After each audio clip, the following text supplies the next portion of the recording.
کہ نبی پاک نے فقیرانہ زندگی کو اختیار کیا. آپ ذرا انداز دیکھیے. حضرت عمر رضی اللہ تعالیٰ عنہ کہتے ہیں میں ملنے کے لیے پہنچا تو موٹے بان کی چارپائی، حضور اس پر آرام فرمائے.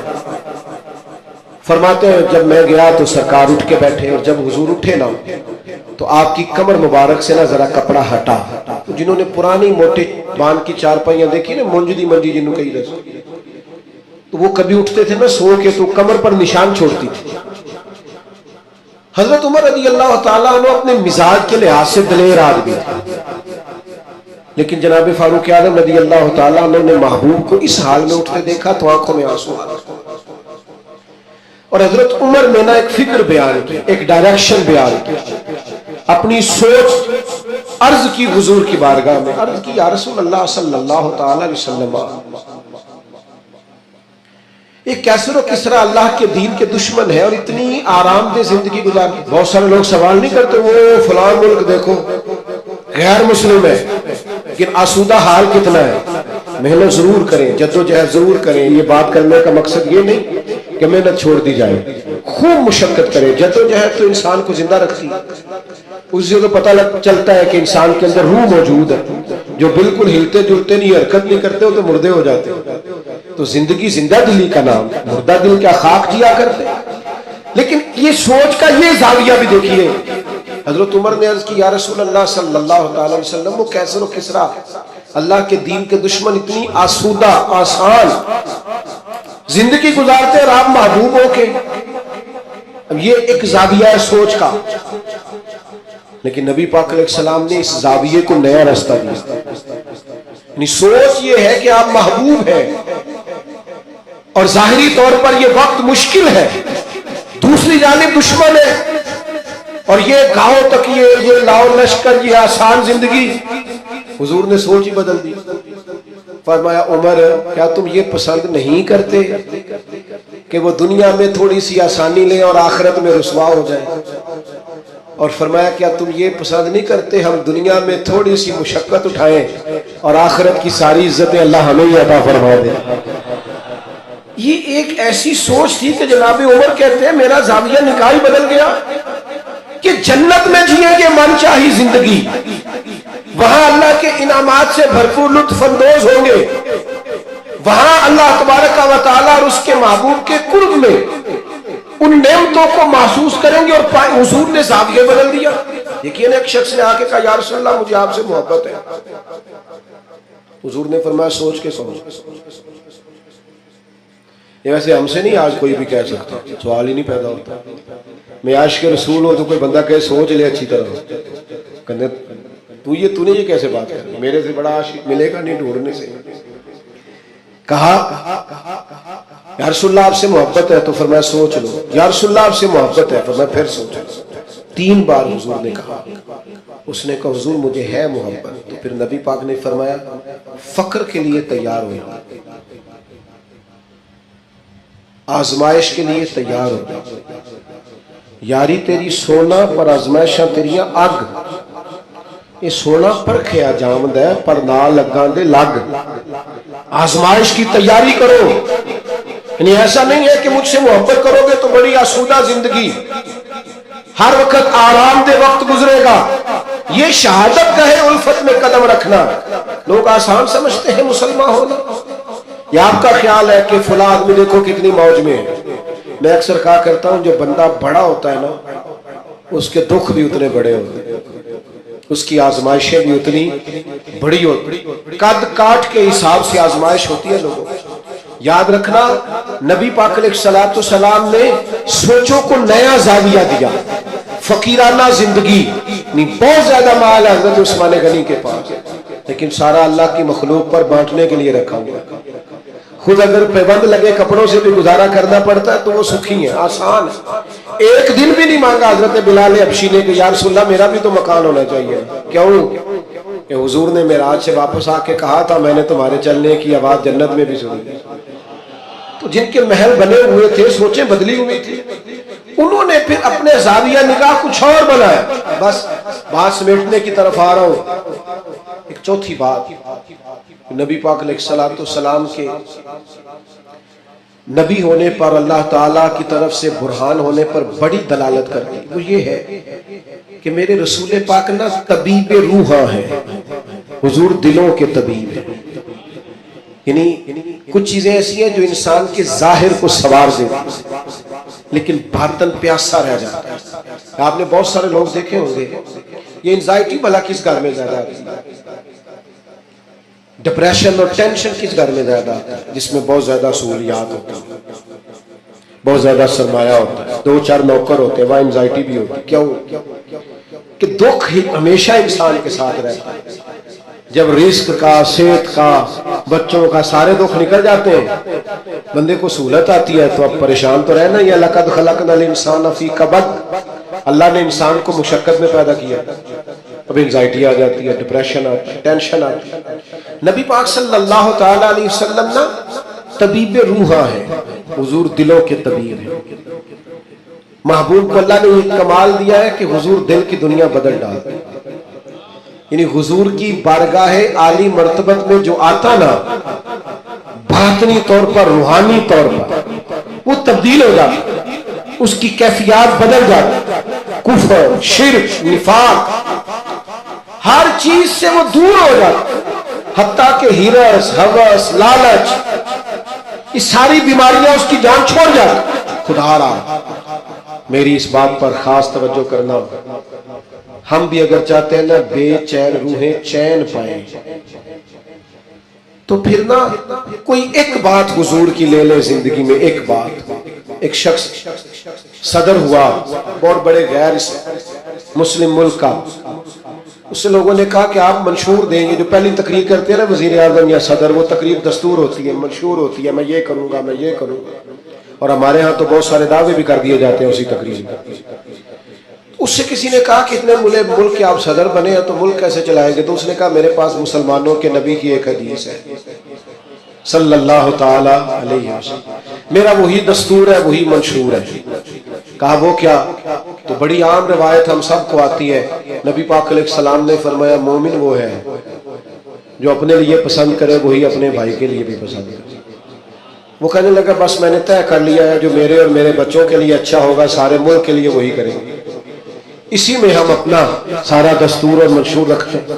حضور سید عالم صلی اللہ تعالی علیہ وسلم کا کمال یہ تھا کہ حضور کی بارگاہ میں جو لوگ آتے تھے وہ قلبی اطمینان محسوس کرتے تھے. قلبی، آپ اندر سے مطمئن ہونا تو سادی روٹی بھی لذت دیتی، لیکن ذہنی طور پر آپ کسی آزمائش کا شکار ہو تو جتنے مرضی اچھے کھانے پکا لیں. حضور کی بارگاہ عالی مرتبت میں کمال یہ ملا لوگوں کو کہ انہیں اطمینان قلبی. فقیری میں بھی سیدہ طیبہ طاہرہ حضرت خدیجہ الکبریٰ رضی اللہ تعالیٰ 20 گویا کنیزیں تھی جناب خدیجہ کے گھر کام کرنے، ملکہ تھی وہ تو گویا مکے کی، لیکن جب نبی پاک کی بارگاہ میں آئی تو سارا مال خیرات کر دیا. وہ جن کے کام کوئی کرتا تھا وہ خود چولہے میں ایندھن جلاتی، وہ خود کھانا پکاتی، سارے کام کاج کرتی. آپ اچھی طرح جانتے ہیں کہ بندہ غریب سے امیر ہو تو وقت گزر جاتا ہے، خدا نہ خواستہ امیری سے غریبی آ جائے تو عادتیں اب اور بن چکی ہوتی ہیں، حالات خراب ہو جاتے ہیں.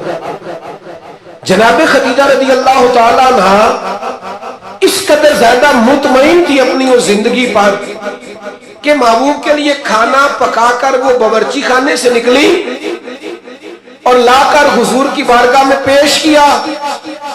حضور فرمانے لگے خدیجہ آپ کے آنے سے پہلے جبریل امین آ گئے اور انہوں نے آن کر کے فرمایا ہے کہ یا رسول اللہ خدیجہ آ رہی ہے.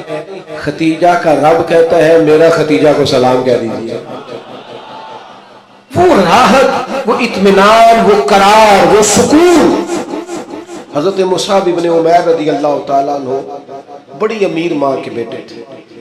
مکہ شریف میں سب سے اعلیٰ گھوڑا، سب سے اچھے کپڑے اور سب سے مہنگا رہن سہن شارحین نے لکھا ہے اس شخص کا تھا، حضرت ابن عمیر رضی اللہ تعالیٰ.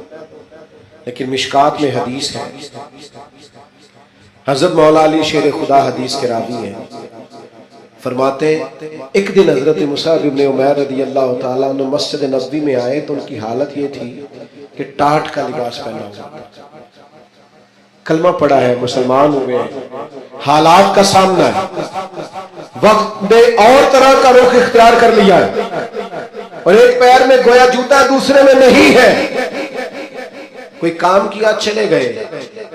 حضرت علی کہتے ہیں وہ چلے گئے پر حضور کی آنکھوں میں آنسو آ، اور کریم فرمانے لگے دیکھو یہ وہ تھا جو بڑا شاہانہ وقت گزارتا تھا، میری محبت نے اس کا کیا حال کر دیا۔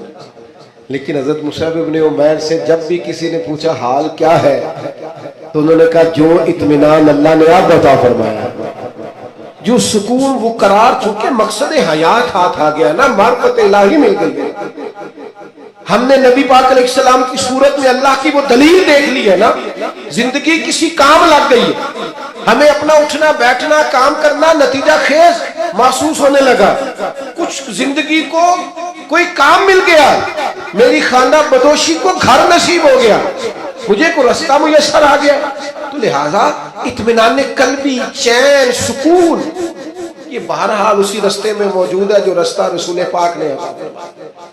دل بے چین ہے، طبیعتیں بے قرار ہیں، شکوے ہی شکوے ہیں، پریشانیاں ہی پریشانیاں۔ میرے دوستو، ہمارے ہاں جو اضطراب ہے، جو بے چینی ہے، جو ذہنی تناؤ ہے، کسی آدمی کو لوگ اچھا سمجھنے کو تیار نہیں، بدگمانیاں ہیں، ہر گروہ دوسرے کے بارے، ہر محکمہ دوسرے کے بارے، ایک طبقہ زندگی سے تعلق رکھنے والے لوگوں سے دوسرے کے بارے میں رائے پوچھے تو سخت لہجوں کے اندر اس طرح کا مزاج ہے کہ ہم اکٹھے رہتے ہیں پر دور رہتے ہیں۔ خدارا اولا میلاد کے موسم بہار میں اپنے محبوب سے فیض حاصل کریں، اطمینان قلبی کا بندوبست کریں، اپنے دلوں کو حضور کی محبت کا فیضان دیں۔ ہم تھوڑا ٹھہرنا سیکھیں، تھوڑی بردباری سیکھیں، تھوڑا علم سیکھیں، تھوڑا تدبر سیکھیں، اپنے نبی کریم علیہ السلام سے حکمت سیکھیں، دانائی کے سوتے ہماری طبیعتوں سے پھوٹے۔ دو قسم کے لوگ مطمئن زندگی گزارتے ہیں، دو قسم۔ حکماء نے لکھا دو بندے، ایک جو جس کے پاس جائز پیسے ہوں اور وسیع ہوں، ناجائز پیسے وسیع ہوں تو وہ بھی بے چین رکھتے ہیں، بندہ مطمئن نہیں رہتا، الجھا رہتا ہے۔ جائز پیسے ہو اور وسعت ہو رزق میں تو انسان مطمئن ہوتا ہے۔ اور دوسرا، اگر اللہ کتاب و سنت کا علم عطا کر دینا پھر طبیعت میں وہ ٹھہراؤ آتا ہے، وہ سکون آتا ہے۔ تو یاد رکھنا، نبی پاک کی صرف باتیں پڑھ لی جائیں، سیرت پاک کو پورا پڑھ لیا جائے، حضور علیہ السلام کا وقار، بردباری، معاملہ فہمی، تدبر، حضور علیہ السلام کا حقوق العباد کا چارٹر، انسانی حقوق کے تعلق سے سرکار کے ارشادات۔ یعنی میں بڑے زمانے سے دوستوں سے یہ کہتا ہوں کہ ایک مہینہ پہلے بیٹی کے فرنیچر کا آرڈر دیتے ہو، کم از کم مہینہ پہلے، اور 15 دن پہلے بیٹے کی شیروانی اور سوٹ، کم از کم 15 دن پہلے۔ کاش ان دونوں کو تم کسی ایسی جگہ بھی لے جاؤ جہاں انہیں میاں بیوی کے حقوق کا درس ملے۔ اگر نوجوانوں کو پتا ہو کہ 3 طلاقیں اکٹھی دینے سے طلاق ہو جاتی ہے، قبل اس کے پتا ہو تو جو سینکڑوں کیسز روز طلاق کے آتے ہیں اور وہ پچھتا رہا ہوتا ہے بہت، لیکن چونکہ اب اس نے دروازہ ہی بند کر دیا ہے، 3 طلاقیں دے، کیا کیا؟ مسائل کا پتہ ہی نہیں، آگاہی نہیں۔ ہمارے گھروں میں انقلاب آئے گا، گھروں میں۔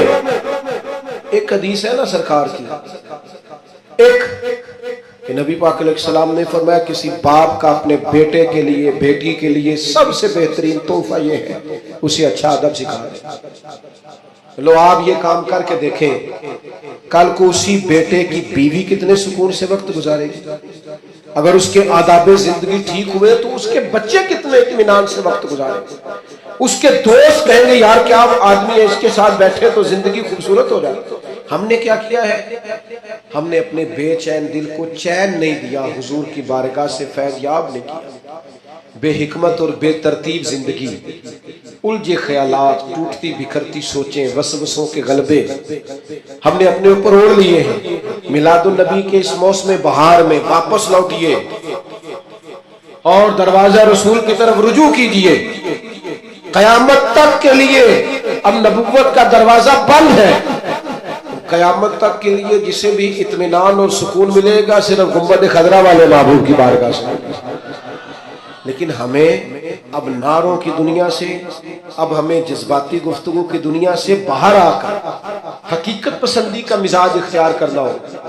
ہمیں وہ چیزیں اختیار کرنی ہوگی اور عملاً اپنی زندگی میں نافذ العمل کرنی پڑیں گی. پھر آپ دیکھیے گا خود بخود کہ بڑے الجھے ہوئے لوگوں کی زندگی میں بھی آپ اپنے آپ کو مطمئن پائیں گے. درویش کیوں مطمئن رہتے تھے؟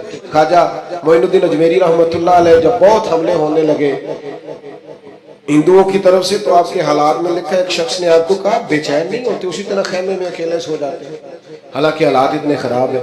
تو خواجہ صاحب فرمانے لگے میں کل لوارث ہوں، عقیدہ توحید والا ہوں.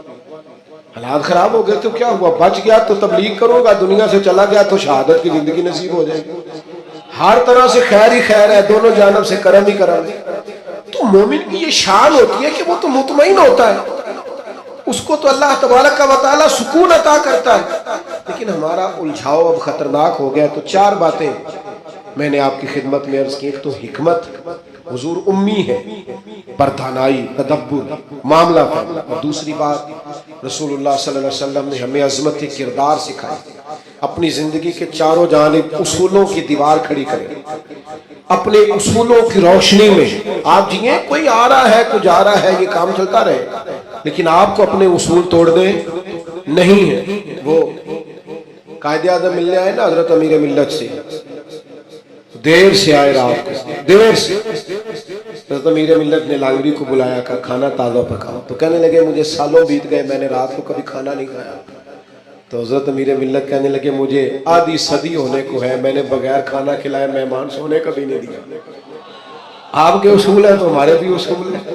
روٹی کھا گئی سوئیں گے. تو بڑے متاثر ہوئے، کہنے لگے کہ یہی نظم تو حسن ہے زندگی کا. کہا میں آج اپنا اصول توڑتا ہوں اس لیے کہ آپ کا اصول زیادہ شستہ ہے، خوبصورت نکھرا ہوا. تو کچھ اصولوں میں زندگی انسان گزارے. تیسری بات فصاحت، بلاغت. آپ کو بات کہنی آتی ہو، معافی ضمیر آپ کو بیان کرنا آتا ہو، آپ گفتگو کا سلیقہ رکھتے ہو. اور چوتھی گزارش جو میں نے آپ کی خدمت میں عرض کی ہے وہ یہ ہے کہ ہمیں اب اطمینان قلبی کی طرف بڑھنا ہے. حضور سے فیضان لینا ہے دل بدلنے والا، ظاہری حلیے نہیں. آپ مجھ سے ناراض نہ ہوئیے گا لیکن میں اکثر یہ روتا رہتا ہوں کہ صرف پگڑی باندھنا، داڑھی رکھنا اور مسواک کرنا ہی سنت نہیں، سچ بولنا بھی سنت ہے، اور دل صاف رکھنا بھی حضور کی سنت، دیانتداری بھی سنت، جد و جہد کرنا یہ بھی سنت. تو حضور نے جو کل دین ہمیں دیا ہے اس پر عمل کرنے کی کوشش کریں. اسیرۃ النبویہ میں موجود ہے حضرت بریدہ اسلمی رضی اللہ تعالیٰ عنہ صحابی ہیں.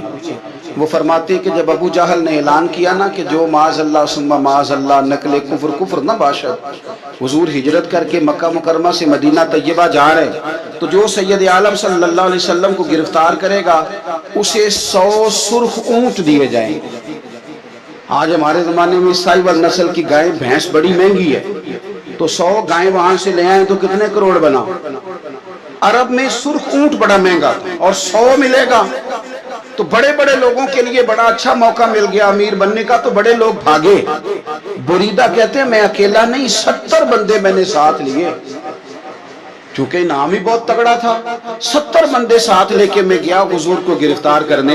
تو مکہ مکرمہ سے کوئی 70-75 کلومیٹر کے فاصلے پر میں نے نبی پاک صلی اللہ علیہ وسلم اور جناب صدیق اکبر کو پا لیا. کہتے ہیں جب 70 سواروں کے ساتھ، ان کے ہاتھ میں نیزے ہیں، تلواریں ہیں، ان 70 سواروں کے ساتھ جب میں وہاں پہنچا اور جناب صدیق اکبر رضی اللہ تعالیٰ عنہ نے ہمیں آتے ہوئے دیکھا تو تھوڑا گھبرائے. کہتے ہیں صدیق اکبر گھبرا رہے تھے کہ 70-71 بندے آگے، پر حضور زیر لب تھوڑا تھوڑا مسکرا رہے، حضور زیر لب تھوڑا تھوڑا مسکرا رہے تھے. اور نبی پاک صلی اللہ علیہ وسلم بڑے اطمینان کے ساتھ بیٹھے. بریدہ آ گئے اور جب آ کے کھڑے ہوئے نا تو حضور نے پوچھا تمہارا نام کیا ہے؟ ایک بندہ گرفتار کرنے آیا ہے. میں نے کہا کہ جب آپ کو بڑا ڈر چڑھا ہو تو روشنی مدینے والے رسول عطا کرے گا، چاروں جانب خوف ہو تو نور میرے نبی سے لے لو، انشاءاللہ دل ٹھنڈا ہو جائے گا. حضور نے نہ پوچھا تھا، بندہ پکڑنے آیا ہے، وہ آیا 70 بندے لے کے گرفتار کرنے. حضور پوچھتے ہیں تیرا نام کیا ہے؟ کہتے بریدہ. برد عربی میں ٹھنڈے کو کہتے ہیں.